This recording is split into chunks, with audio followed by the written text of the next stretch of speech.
Joe Biden and China's Xi Jinping have slurped noodles together in Beijing. They've shared deep thoughts about the meaning of America during an exchange on the Tibetan plateau. They've gushed to U.S. business leaders about developing a sincere respect for each other. The American president has held up his relationship with Xi as evidence of his heartfelt belief that good foreign policy starts with building strong personal relationships. But as the two leaders prepare to hold their first presidential meeting on Monday, the troubled U.S.-China relationship is demonstrating that the power of one of Biden's greatest professed strengths as a politician, the ability to connect, has its limits. When it comes to U.S.-China relations, the gaps are so big and the trend lines are so problematic that the personal touch can only go so far, said Matthew Goodman, who served as an Asia advisor on the National Security Council in the Barack Obama and George W. Bush administrations.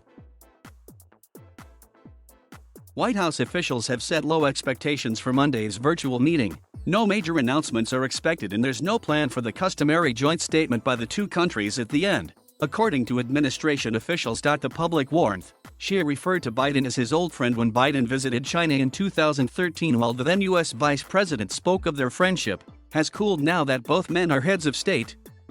Biden bristled in June when asked by a reporter if he would press his old friend to cooperate with a World Health Organization investigation into the coronavirus origins. Let's get something straight, we know each other well, we're not old friends, Biden said.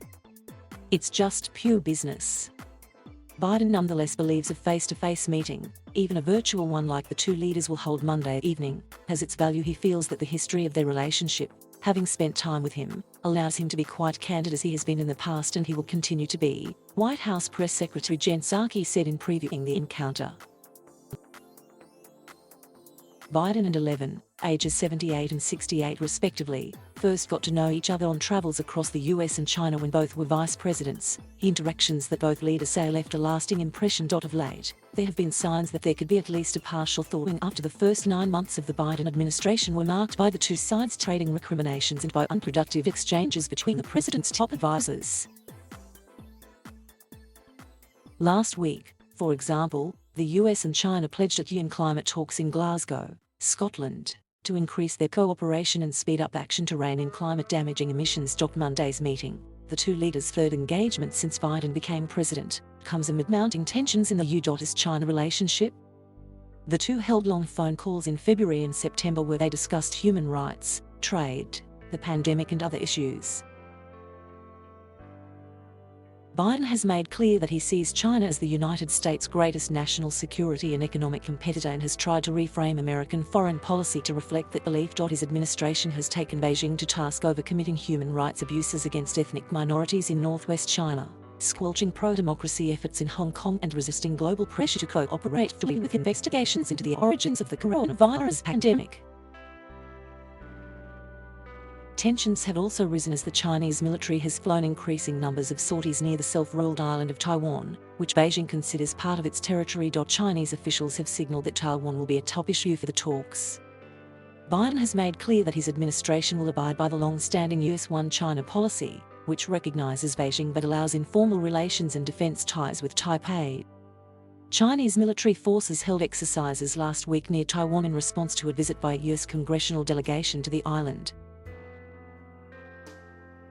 The president intends, in part, to use the conversation to underscore the need to establish guardrails in the relationship to ensure that the two sides in the midst of their stiff competition avoid unintended conflict, according to a senior administration official who briefed reporters on White House planning for the meeting and spoke on the condition of anonymity. The official said the video call is expected to last several hours, adding that the White House was hopeful that the two leaders seeing each other would allow for greater depth to their conversation than their two earlier calls this year. Other US presidents have held that bonding with a geopolitical adversary can be a good foreign policy strategy. George W. Bush faced ridicule after his first meeting with Russia's Vladimir Putin when he claimed that he had looked the man in the eye and was able to get a sense of his soul. Bush would go on to host the Russian leader at his ranch in Crawford, Texas, and bring him to his father's estate in Kennebunkport, Maine, where the 43rd and 41st presidents took the Russian president fishing.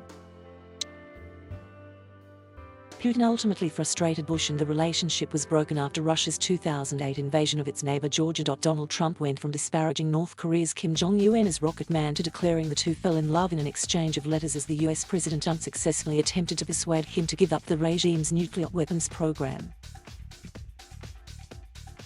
Biden's personal approach to foreign policy is in part informed by the fact that he's been on the international scene for much of the last half-century, author Evan Osnos noted in the biography Joe Biden, The Life, The Run, and What Matters Now. You can drop him into Kazakhstan or Bahrain, it doesn't matter, he's gonna find some Joe Blow that he met 30 years ago who's now running the place, Julianne Smith, a Biden advisor, told Osnos. With Beijing set to host the Winter Olympics in February and 11 expected to be approved by Communist Party leaders to serve a third five-year term as president next year, unprecedented in recent Chinese history, the Chinese leader may be looking to stabilize the relationship in the near term. Slowing economic growth and a brewing housing crisis also loom large for Beijing. Treasury Secretary Janet Yellen in a CBS Face the Nation interview aired Sunday warned the deepening of Beijing's problems could have global consequences. At the same time, Biden, who has seen his polling numbers diminish at home amid concerns about the lingering coronavirus pandemic, inflation and supply chain problems, is looking to find a measure of equilibrium on the most consequential foreign policy matter he faces. Thank you for watching. Please subscribe.